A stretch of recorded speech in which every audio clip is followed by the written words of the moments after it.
So Hunger Project is actually, we're serving the LA homeless population, and we're actually targeting different homeless population in LA.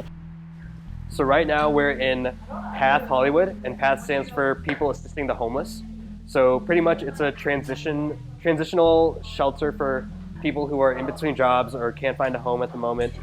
What we do at PATH is we come here a few times a quarter, and then we cook food for them, and we talk to them and just like get to know them better, and they get to know us. And so it's really like exposing us to the homeless community and letting the homeless community know that people care about them and that they're not alone.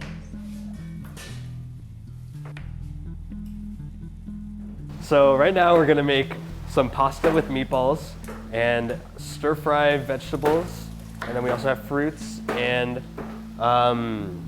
Rice Krispies for dessert and mashed potatoes.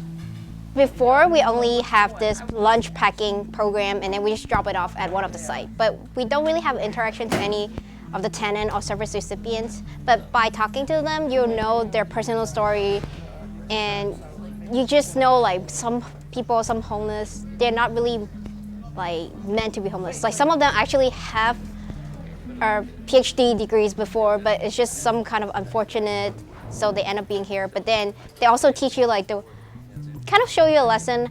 They are moving on. They're not really just going to stuck here. So I think it's also a life, like learning like a life lesson for us too. I lost my job in Arizona and found myself in a shelter in Arizona, and that's where I met Miss Aldama, and we started this path together, and we decided to take it on the road and forge and look for better pastures and greener pastures. And it was all the flip of a coin. It was either going to be San Diego or Los Angeles, and we ended up here. And just be very blessed to have something to eat. You know what I mean? I mean, there's many times I could show you this belt right here. This is a belt that I started off from in Arizona.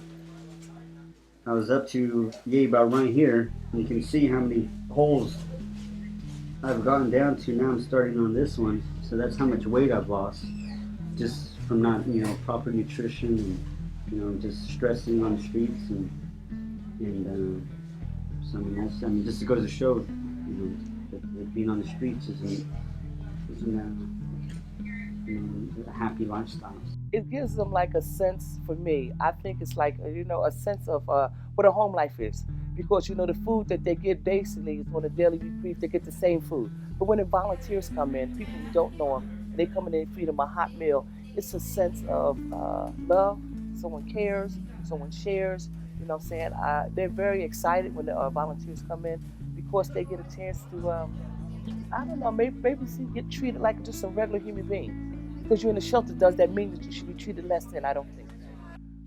The most difficult part, wow, it's emotional. It's very emotional because you see people come in and you really just want to help them. You know what I'm saying? I think one of the most rewarding things is that when I can offer them a clean towel and a clean sheet, you know what I'm saying, or something to eat, and then I have to go home to my home. So it makes me have a lot of empathy for having my own home. Everyone here, it's not going to get housing. They have to go back into another shelter, which is overwhelming. You know what I mean? I would love for this to be the last stop, the new truck stop.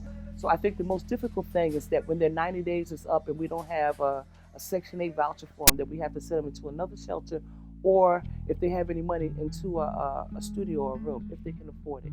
I think that a lot of people, whenever you say, oh, this person's homeless, they probably think, well, there's a reason they're homeless, they probably are mentally disabled or handicapped for some reason. But really, it's just people who are sometimes down on their luck or have been unlucky or had an accident or something. It's not they don't have to have something wrong with them. It's just the way things go sometimes, and it's how you react to that that's important. And a lot of these people, they'll never give up, and I think that's something that's really powerful and we can all learn from.